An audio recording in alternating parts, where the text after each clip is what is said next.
Hello everyone, especially to you ma'am, Jacqueline Dacula. Today we are the reporters. We are the group 4 and I am the first reporter to discuss and present the agroforestry system design. But before that, let me define first what is agroforestry. Agroforestry is a collective name for land use system and practices in which the woody perennials are integrated with crops and or livestock in the same land management unit. And this is according to ICRAP, or the International Council for Research in Agroforestry. Moving on to agroforestry design. Agroforestry design involves deciding what will be produced and selecting the components of the system and to determine the how they will be arranged and how they will be arranged. This decision also define how and when these components will be established and how they will be managed. Um, it also includes other considerations such as how to support the enabling environment for agroforestry. The agroforestry management seeks to derive the benefits from the ecological and economic interactions between the trees and farming. Um, the important focus of the agroforestry is to manage the tree, crop, and or livestock components in ways to optimize the ecological and economic benefits. So, a useful acronym to help your design is PAMASAL. So, it starts to letter P, which is purpose. So, where do you want to get to? So, what is the purpose of agroforestry system design? The purpose of agroforestry system design is to manage the land in order to produce trees and shrubs as agricultural crops and livestock. In order to increase diversity, uh, productivity, profitability, and environmental stewardship. So we have the example of purposes of an agroforestry project with a potential role of the woody component. So this agroforestry project purpose is to increase profit but keep growing crops on my large farm. And then the possible rule, increase the yield of the crop and or provide an additional woody crop.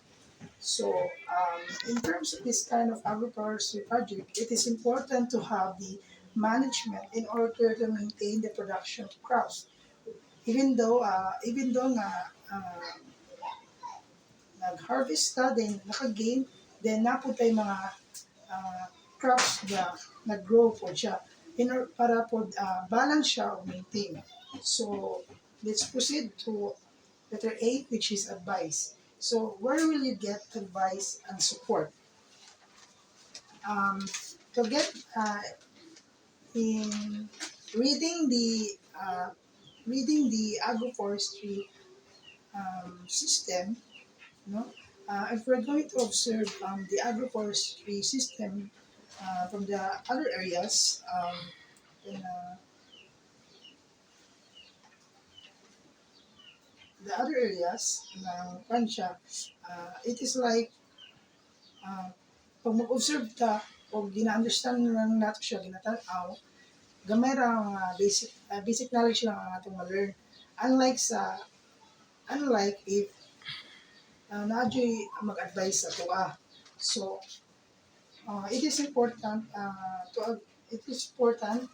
that in terms of establishing the agroforestry system, kinahanglan tag reference or guide. So the question is where we can get an advice and support. So to get an advice, we need to approach those people already been established an agroforestry system so that they can give us guide or reference, no, in terms of the suitability of the site, um, and also a prescription for management, and also in harvesting in order to have a successful agroforestry system. So let's letter M. I have the measures of success. So how will you measure efficiency, effectiveness, and impact? One. Efficiency, at its simplest efficiency, it is the ratio of physical output divided by physical input. And then um, this abbreviation MFM is useful when looking at yield per unit area when testing whether combining more than one activity in the same unit of land is worthwhile. So uh, the abbreviation consists of three completely different measures that an agroforestry designer can can measure and optimize. And these are the main crop yield, feedstock yield, and multi-crop yield. When we say main crop yield, no, this kind of measure that used by the agroforestry designer is to measure whether um, whether in that specific area is good for crops. Meaning to say, if that area is very applicable or suitable for the crops, then it will be considered as as a measure of success. Measure of success. And then feedstock yield. If in feedstock yield, it refers to the interest, no, um, mm, interest of the livestock. If that area is good for them and um, healthy for livestock, then it this means that area is good uh, for livestock. And then multi-crop yield. So meaning to say, when we say multi-crop yield, it is about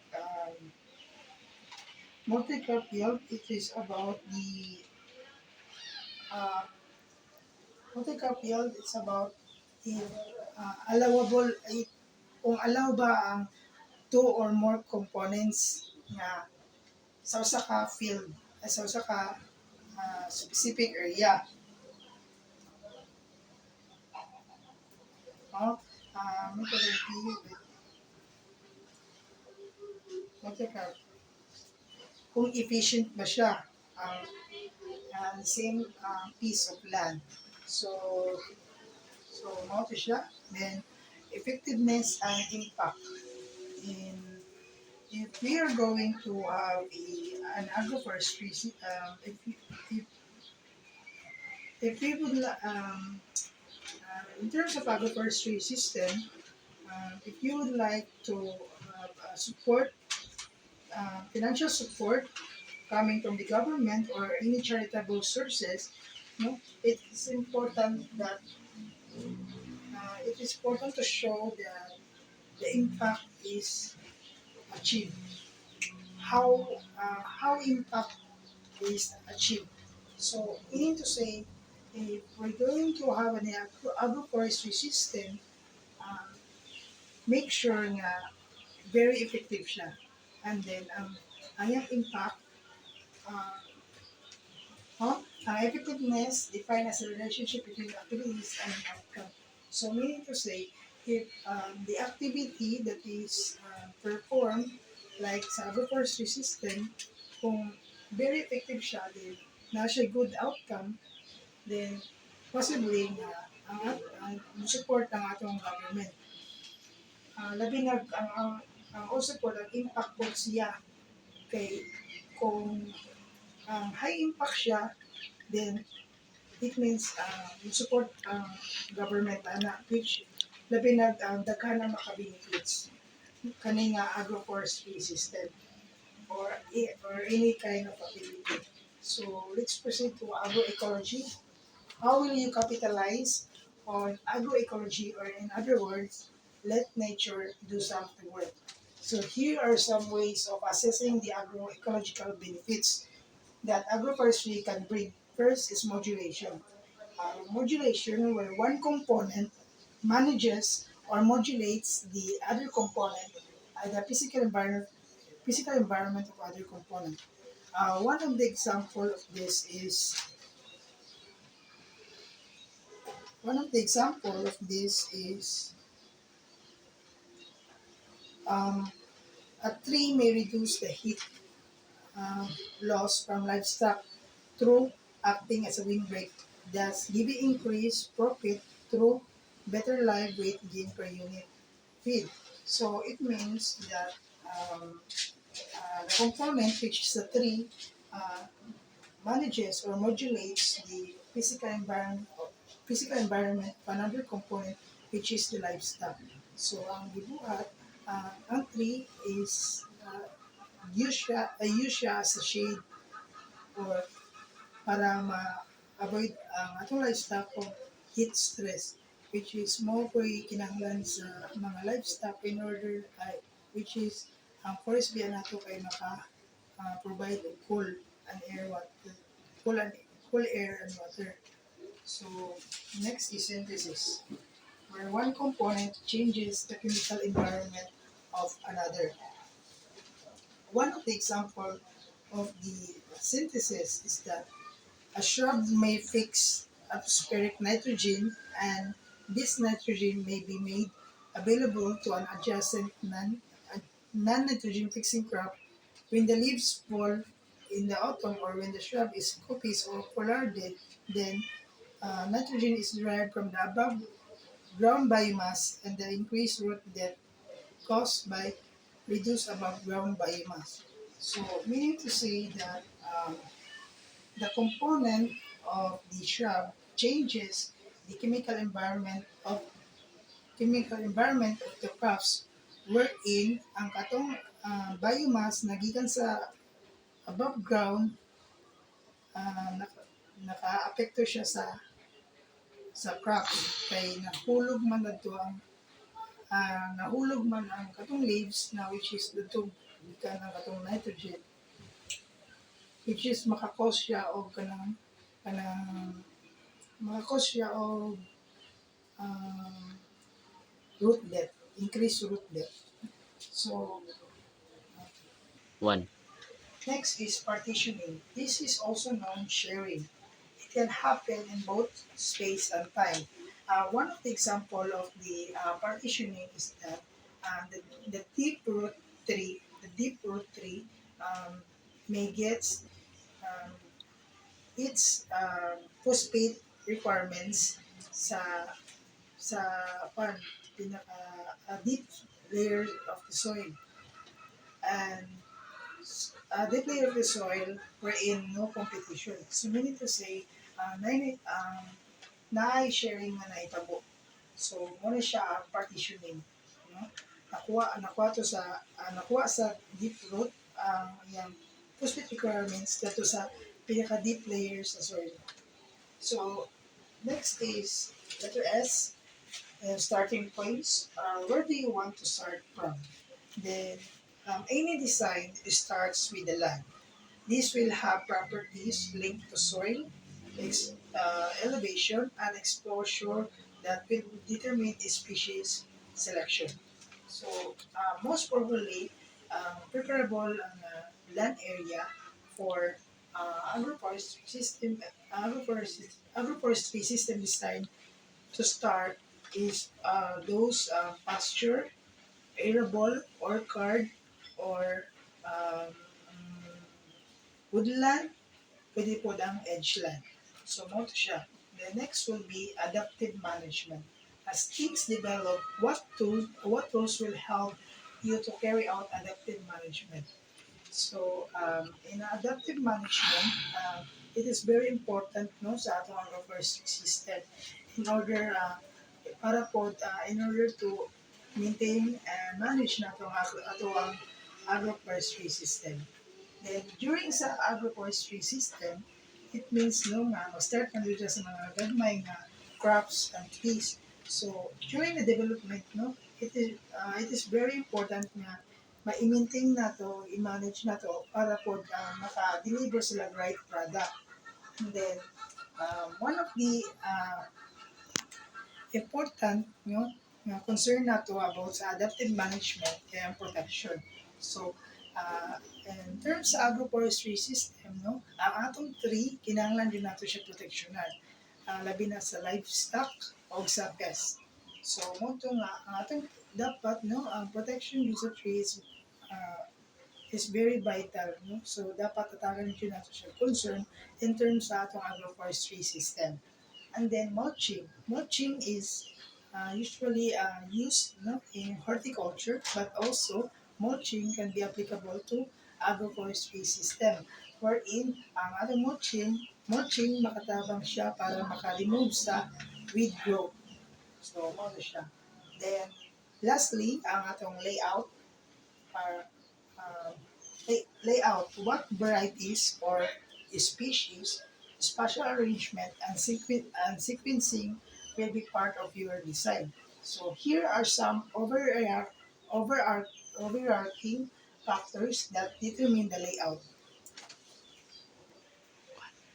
First is ergonomic factors. The ergonomic factors is agroforestry systems layout need to be ergonomically designed to ensure access of machinery and consideration of safety. So, ergonomic factors, meaning to say that in terms of designing the agroforestry system, it is important that it is fit to the needs of the worker rather than trying to make the worker rather than trying to make the worker adjust to the workplace. So dapat ang atong kaning agroforestry system naka-design na sa nga dili na mahasol ang atong mga workers in terms sa pag-harvest sa atong tree sa mga niya kanang resources. Kay uh, kaya ang ergonomic factors no dapat nga dili ni siya makuan kay um, kinahanglan magud nga sa ergonomic factors dapat di na kailangan mahasol pa ang mga workers para mas madali kinahanglan jud nato nga i-follow nga ergonomically designed jud siya. Then next is agroecological factors. The agroecological factors also affect the layout, no? Um, for instance, to modulate wind, plant trees in a solid row. So the aspect of the rows will affect this distribution of light on the ground and any self-shading of the trees. So most agroecological factors. Lastly is aesthetic factors. Aesthetic factors, as trees grow, they soon become conspicuous in the landscape. So, dapat, no, pag-abot sa atong agroforestry system, we need to consider also the aesthetic factors, no?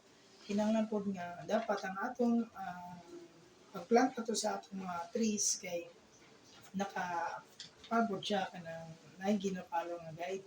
Like for example, naka-sequence or nabatay gipalo nga contour lines o ano siya is parang neat siya po siya lang tawon.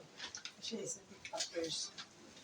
The four varieties that affect layout are first species, it was spatial pattern on the ground, and then use or occupation of the three-dimensional space, then pacing. The species. There are no limits in what species can be brought together in agroforestry.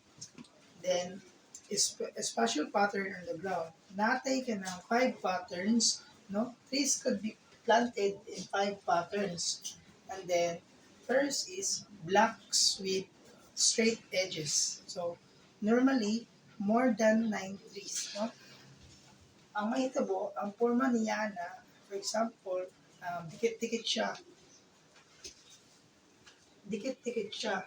Like, example, nagplanted diri 1, 2, 3, 4, 5. Diri dayon, ana. bali nakadikit-dikit siya. And then another pattern is groups with round edges. Mean, meaning to say, group man siya with round edges, na isa ka giplant ka, din naka gituyok na giplant sa no siya naka flower of ruma.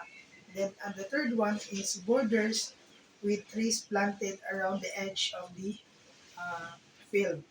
Ang kanina po na planted pattern, ako naman niya, doon siya giplant sa kilid-kilid borders, ana, then daan sa mo na siya ang katulong nga pattern. And kaupat niya pattern is the strips in the middle of the field. So, you need to say, for example, natin 15 kabok nga gi-plant, nagtanong tag 5, 1, 2, 3, 4, 5, 1, 2, 3, 4, 5, didikit, then nani siya i-distance na rin nga dako. Ayan na po din mag-start with 1, 2, 3, 4, 5. Ano siya lima nga, ay kaupat nga pattern. Lastly, the last pattern is individual or gitawag na siya single or more as in parkland or landscape. So, pwede na siya nakabulag-bulag. Una siya ikalima nga pattern. So, ikatulo, una siya use or occupation of the three-dimensional space. In this kind, systems can be multi-layered, no? With an understory, herbaceous layer, shrub layers, and tree layers. So this is sometimes the case in the form of agroforestry, known as forest gardens, no? Forest garden, mo siya actually forest gardens. It's a mo siya three-dimensional space, no? One of the example of forest gardens. And then lastly is pacing. The pacing within the year can also be possible in the case of deciduous trees. No? When we say pacing, it is the concerns of sequencing, no? The sequence of events on the ground in relation to the development pace of the body component. Some example, catch crop, di ba? Ngayon ta catch crop, mo ni siya nahitabo tre ang katong ang grazing, di ba? Sa grazing at the establishment phase of the trees. Then other example is relay. So this could be in the case of short or third year cycle rotation. CAP is silvo arable system. So that will be all my part of the report regarding the agroforestry system design. And that will be all. Thank you.